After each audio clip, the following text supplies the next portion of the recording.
Hello my dear ones, आज इस video में बात करने वाली हूँ गुस्से के बारे में। आप तो जानते ही हैं कि गुस्सा कितना नेगेटिव इंटेंस इमोशन है। आपने भी ज़रूर कभी ना कभी गुस्सा किया होगा। शक्ल देखिए कभी गुस्से में कैसी हो जाती है, आंखें देखिए कैसी हो जाती है, नाक मुंह सब चढ़ जाता है बुरी तरीके से। उस टाइम जितना बदसूरत इंसान लगता है इतना तो कभी लग ही नहीं सकता, लेकिन फिर भी इंसान गुस्सा करता है। और जब उसको दूसरे का गुस्सा झेलना पड़ता है तब उसके भाव कुछ अलग होते हैं। उसको लगता है इतना गुस्सा करने की क्या बात थी। जब वो खुद गुस्सा करता है तो उसको जस्टिफाइड लगता है कि गुस्सा करने की तो बात ही थी।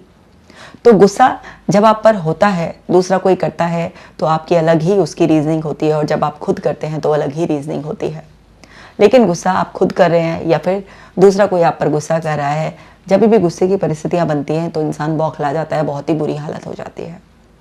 अब तमाम बातें पता होने के बावजूद भी कि गुस्सा करना गलत है, अपना ही खून जला रहे हो, जितनी देर आप दूसरे पर गुस्सा कर रहे हो उतनी देर आप भी उस गुस्से को झेल रहे हो, बहुत कुछ हमारी बुद्धि को पता होता है। लेकिन जब गुस्सा आता है तो ये बुद्धि कहाँ चली जाती है? उस टाइम पर बस बाद में ओफो इतना क्यों चिल्लाया, ऐसा क्यों बोला, ये क्यों तोड़ा, ये क्यों फोड़ा, फिर वो भी गिल्ट आता है बाद में, क्योंकि आपकी बुद्धि को जो आपने पहले ट्रेनिंग दी भी होती है वो काम नहीं आई भी होती है। गुस्सा जो कि एक बहुत ही नेगेटिव इंटेंस इमोशन है आप पर हावी हो गया होता है, तो उस गुस्से के हावी होने की वजह से आपकी बुद्धि उस टाइम पर काम नहीं कर रही होती है। लेकिन बाद में वो कहते हैं ना, बगल में छुपने के बाद जब खतरा सब चला गया तो फिर वो निकल कर आई, अरे ऐसा हो जाता और वैसा हो जाता। आपने फिल्मों में देखा होगा ना कि पहले कोई डरपोक पीछे छुपक गया और फिर जब सिचुएशन नॉर्मल हो गई तो फिर निकल कर आया, अरे मैं तो ऐसा कर देता, मैं तो वैसा कर देता। तो ऐसी फिर बुद्धि करती है आपकी, जो आपने ट्रेनिंग दी हुई होती है कि उस टाइम पर ऐसा नहीं करना चाहिए था, वैसा नहीं, गलत सही, और फिर आपको उसका गिल्ट होता है, रिग्रेट होता है, क्योंकि गुस्से में बहुत कुछ भयंकर हो गया होता है। आपको पता है बुद्धि फेल क्यों हो जाती है? वो इसलिए फेल हो जाती है क्योंकि आपने अभी ट्रेनिंग बहुत अच्छे से नहीं दी होती है, इसलिए।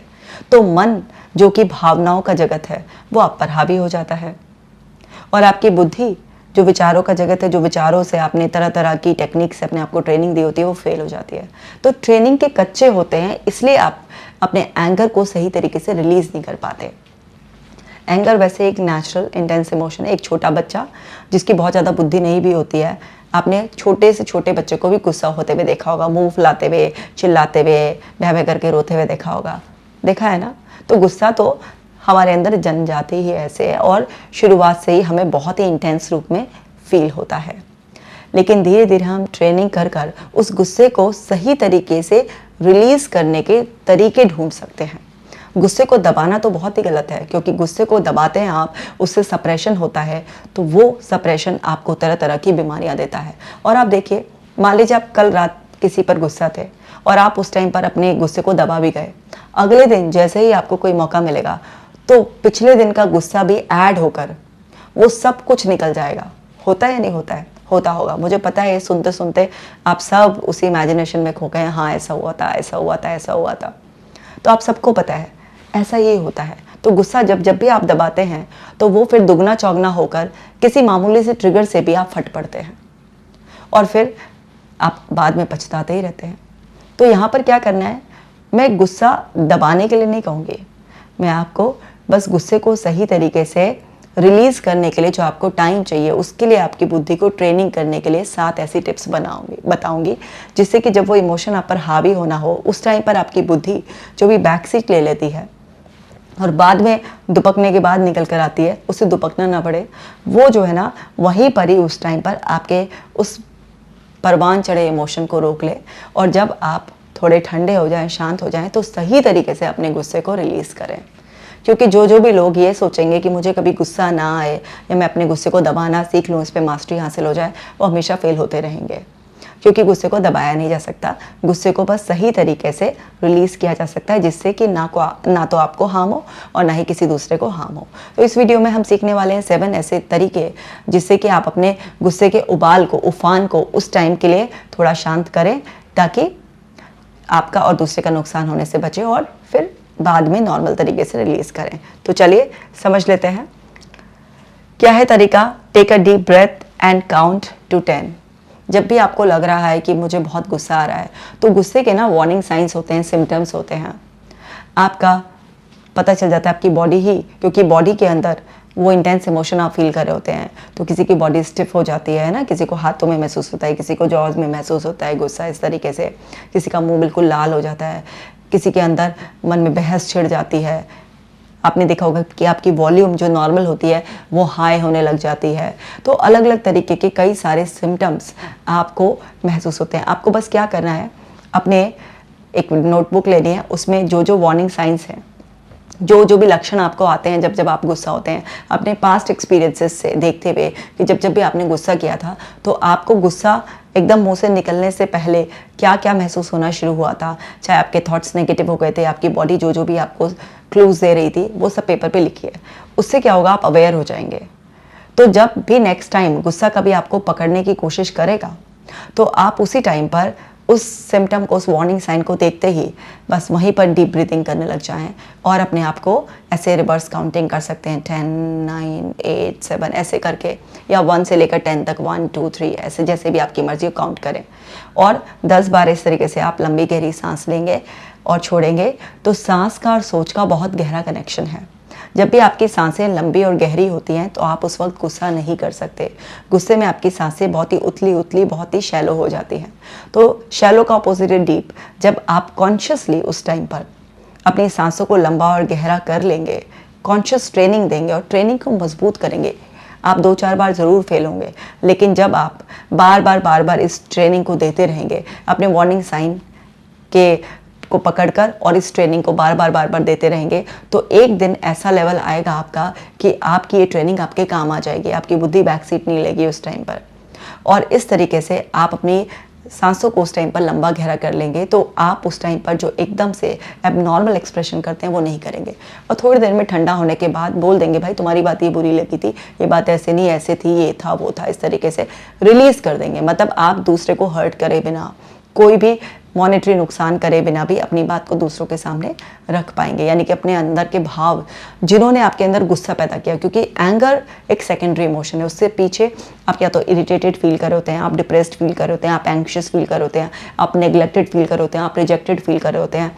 कुछ भी ऐसा प्राइमरी इमोशन आपके अंदर चल रहा होता है जो आपके गुस्से को ट्रिगर करता है। तो वो जो आपकी प्राइमरी फीलिंग है उसको आप सही तरीके से एक्सप्रेस कर पाएंगे बिना किसी हार्म के। और देखिए, और है टेक अ वॉक आउटसाइड। जब भी आपको लग रहा है कि गुस्सा आ रहा है तो बस निकल जाइए, उस जगह को छोड़ दीजिए, बाहर चले जाइए, थोड़ी देर 15-20 मिनट, आधा घंटा वॉक कर आइए। जब आप बाहर जाएंगे तो आप सराउंडिंग से कनेक्ट होंगे और आप उस सिचुएशन से डिस्कनेक्ट हो जाएंगे जिस सिचुएशन में आपको लगातार ट्रिगर मिल रहा था।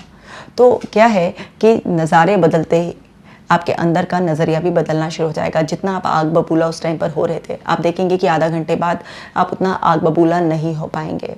आपके अंदर वो इमोशंस का जो उबाल आ रहा था, उफान आ रहा था, वो बाहर सराउंडिंग्स चेंज होने से शांत हो जाएगा। और फिर वो जो नुकसान आप कर बैठते और फिर बाद में आप ही रिग्रेट फील करते, उस सब ड्रामे से आप बच जाएंगे।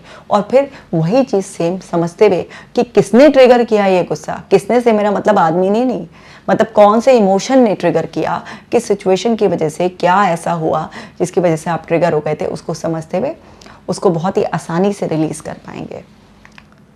ऐसे ही देखिए, लाफ और watch something that includes humour. कुछ भी ऐसा आप जो है ना देखिए जिसमें कुछ भी ऐसा हो, कोई कॉमेडी ह्यूमर हो, कुछ भी ऐसा है ना, या हंसना शुरू कर दीजिए। ऐसे आप बोलेंगे पागल हैं क्या, हमको हंसना सिखा रहे हो, ऐसे में गुस्सा आ रहा है तो हंस कैसे सकते हैं। भाई देखो, मैं ट्रेनिंग की बात कर रही हूँ। मैंने तो शुरुआत में ही बोला है कि ये बहुत मुश्किल है। कितनी भी आप ट्रेनिंग देते हैं तो आपकी वो ट्रेनिंग जो है ना, जिसको हम बुद्धि कहते हैं, वो बैक सीट ले लेती है जब इमोशन बहुत ज़्यादा हावी होता है। तो मैं कह ही नहीं रही हूँ आसानी, मैं तो खुद ही कह रही हूँ ये बहुत मुश्किल है। लेकिन हर मुश्किल काम को भी बार बार ट्रेनिंग से आसान बनाया जा सकता है। तो आपको इसकी ट्रेनिंग देनी पड़ेगी। तो जब भी आपको गुस्सा आ रहा है, आप अपने इमोशन को अंडरस्टैंड कीजिए कि ये जो मुझे गुस्सा है ये क्यों फील हो रहा है, किसने इसे ट्रिगर किया, और उस बात पर हंसना शुरू कर दीजिए। क्योंकि आप एकदम से एबनॉर्मली हंसना शुरू कर देंगे तो आपका ब्रेन कंफ्यूज हो जाएगा कि भाई, वो कहते हैं ना, मैं रोऊं या हंसूं, कंफ्यूज हो गया पूरा कि मैं गुस्सा करूं या ये हंसने की बात है। तो आप ना इस तरीके से हंसना शुरू कर दीजिए। ठीक है, आपको लगेगा क्या अजीब सी ट्रेनिंग है, बट अजीब सी ज़रूर है लेकिन कमाल की है। आप कर तो देखिए ऐसे। गुस्सा करिए, ले फिर आ गया मुँह उठा के ये गुस्सा, आप हंसना शुरू कर दीजिए। या उस टाइम पर आप कोई भी कॉमेडी मूवी या कुछ भी इस तरीके का ह्यूमर का कुछ स्टैंड अप कॉमेडी वगैरह इस टाइप का कुछ भी ऐसा सुन लीजिए। तो उससे क्या होता है कि उससे फिर से आपके अंदर के वो मेंटल पैटर्न्स जो एकदम से आप पर हावी हो रहे थे, वो उस टाइम के लिए टेम्परेरी वहाँ से कनेक्शंस आपके ब्रेक हो जाते हैं और फिर इतने में आप ठंडे हो जाते हैं। क्योंकि वास्तव में जितना आग बबूला आप उस टाइम पर हो रहे होते हैं, वो समय बीतने के बाद, आधा 1 घंटा 2 घंटा बीतने के बाद आप उस इंटेंसिटी से उस चीज़ को एक्सप्रेस नहीं करते। क्योंकि 50% तो आप वहीं डीले हो जाते हैं। आपको समझ में आ जाता है कि आप भी जरा सी बात पर बॉम्ब की तरह फटने के लिए तैयार रहते हैं, इतनी कोई बड़ी बात नहीं थी।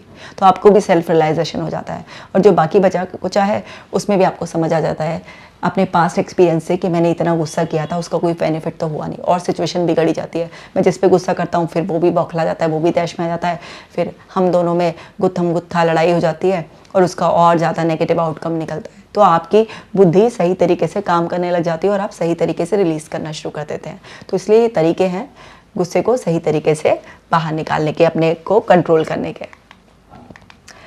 और देखिए, listen to your favourite music. संगीत है ना, हमारे म्यूज़िक से बहुत ही डीप कंडीशनिंग हुई हुई है। जब भी हम कोई अच्छा फेवरेट अपने मनपसंद सूदिंग म्यूज़िक सुनते हैं तो उससे हमारा माइंड बहुत रिलैक्स हो जाता है। म्यूज़िक हमें बहुत डीपली कनेक्ट करता है।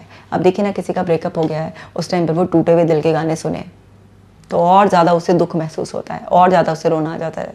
तो म्यूज़िक आप जिस क्वालिटी का सुनते हैं, जिस तरीके की सिचुएशन में, वो और कनेक्टिंग हो जाता है। अब आप गुस्से में हैं तो कैसा म्यूज़िक सुनेंगे? कामिंग म्यूज़िक, एक हैप्पी म्यूज़िक सुनेंगे। तो उससे क्या होगा कि आपके अंदर वो जो हैप्पी हार्मोन्स है उस टाइम पर रिलीज़ होंगे। क्योंकि जो भी आप क्लू अपने ब्रेन को देते हैं, अपने सबकॉन्शियस को जो भी क्लू देते हैं, सबकॉन्शियस उसी तरीके के न्यूरोट्रांसमीटर्स, उस तरीके के केमिकल्स रिलीज़ करना स्टार्ट कर देता है। तो अभी आप गुस्से में हैं, उस टाइम पर अपना फेवरेट म्यूज़िक सुनेंगे या कोई भी सूदिंग म्यूज़िक सुनेंगे तो आपका मन शांत होना शुरू ही हो जाएगा। फिर से मन शांत होगा तो फिर से खुद पर ही शर्म आएगी, इतना गुस्सा होने वाली क्या बात थी, और फिर वो जो थोड़ा मोड़ा आपके अंदर होगा उसे सही तरीके से बाहर निकाल लेंगे। और देखिए, add changes to your routine. जब हम अपने रूटीन को कुछ चेंजेस कर लेते हैं ना, मतलब हम अपने सराउंडिंग्स को चेंज करते हैं, अपने जो भी हमने अपने रूम को, स्पेस को ऑर्गेनाइज कर रखा है उसमें कुछ भी शिफ्ट करते हैं तो हमारी एनर्जी ज़रूर शिफ्ट होती है।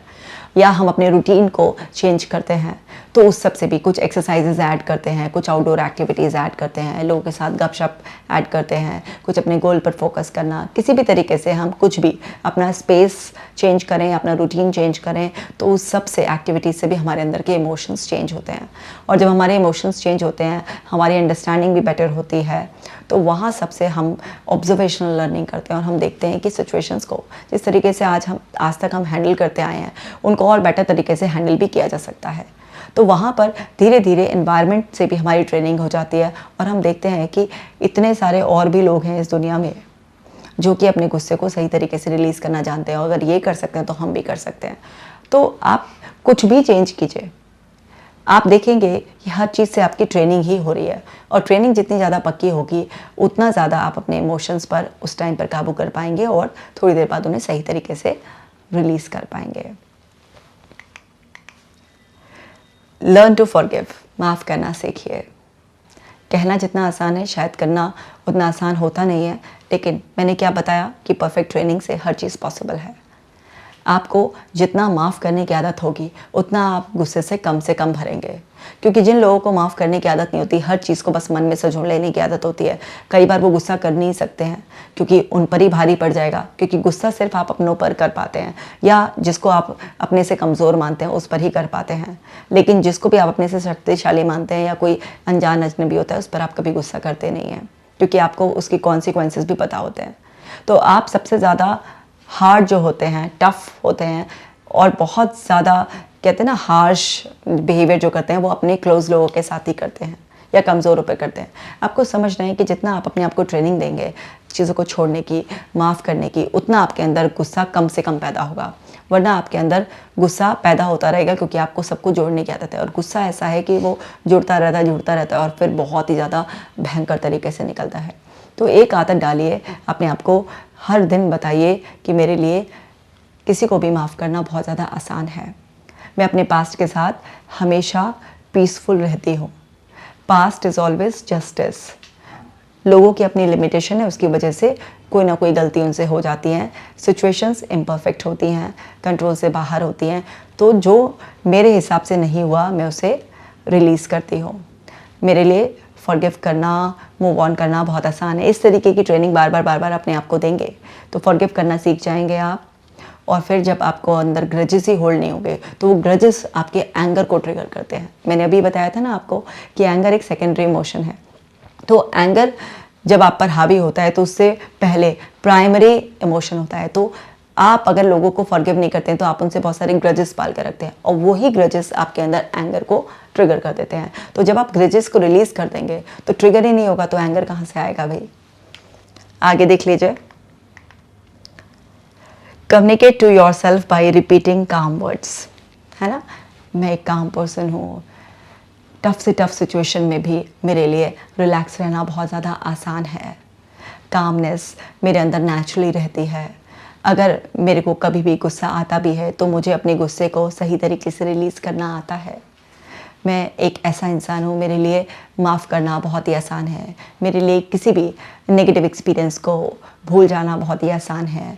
बार बार रिपीटेडली आप अपने आप को बताएंगे कि आई एम अ काम रिलैक्स पर्सन। तो रिपीटेडली कामिंग वर्ड्स को रिपीट आप जितना ज़्यादा करते हैं और जितना ज़्यादा रिपीटेशन होता है, आप कॉन्शियसली जितना ज़्यादा रिपीटेशन करते हैं तो उसके इम्प्रिंट आपके सबकॉन्शियस पे, जहाँ से भावनाएं पैदा होती हैं, उस पर चले जाते हैं। और जहाँ से भाव पैदा हो रहा है वहीं पर ही ये छाप लग गई है कि भाई शांत, ठीक है, कोई ऐसी बात नहीं है। तो वहाँ से आप देखते हैं कि नेचुरली आप अंदर से शांत होते चले जाते हैं। लेकिन अगर आपने रिपीटेड ट्रेनिंग से अपने अंदर सबकॉन्शियस को प्रिंट्स नहीं दिए और आप ऊपर के कम ट्रेनिंग से ही ऑपरेट करने की कोशिश कर रहे हैं तो फिर आधा अधूरा ज्ञान आपको फंसा देता है और वो काम नहीं आता उस टाइम पर। जिस टाइम पर रियल टेस्ट होता है उस टाइम पर नहीं आता। तो इसी तरीके से आधी अधूरी ट्रेनिंग जो होती है वो आपके ना किसी काम नहीं आती है। तो ट्रेनिंग हमेशा परफेक्ट होनी चाहिए, प्रैक्टिस परफेक्ट होनी चाहिए। तो आपको वो परफेक्ट प्रैक्टिस करने के लिए सिंपल सा है रिपीटेशन। जितना ज़्यादा आप रिपीट करोगे अपने आप को कि मैं एक काम पर्सन हूँ, मुझे अपने एंगर को समझना और पॉज लेना और उसे सही समय पर सही तरीके से रिलीज़ करना आता है। तो बार बार ये चीज़ रिपीट करने से आप देखेंगे कि आप 3 महीने से लेकर 6 महीने तक का टाइम आपको लगेगा इस ट्रेनिंग में और आप एक बिल्कुल डिफरेंट पर्सन बन जाएंगे जिसका सेल्फ कंट्रोल बहुत अच्छा है। ना वो सफोकेट हो रहा है और ना ही वो किसी की दूसरे की ज़िंदगी को हेल बना रहा है। और आपके जो रिश्ते ख़राब हो जाते हैं गुस्से की वजह से, आपकी जो सेहत ख़राब होती है गुस्से की वजह से, वो सब बच जाएगा और आप बहुत ही अच्छी तरीके से अपनी ज़िंदगी को जी पाएंगे। तो उम्मीद करती हूँ कि ये वीडियो आपके ज़रूर काम आएगा और आप बहुत ही समझदारी से इस ट्रेनिंग को अपने ब्रेन को देंगे और अपने आपको और अपने रिश्तों को खुशहाल बना लेंगे। मैं मिलूंगी आपसे नेक्स्ट वीडियो में। आप अपना खास ख्याल रखिएगा।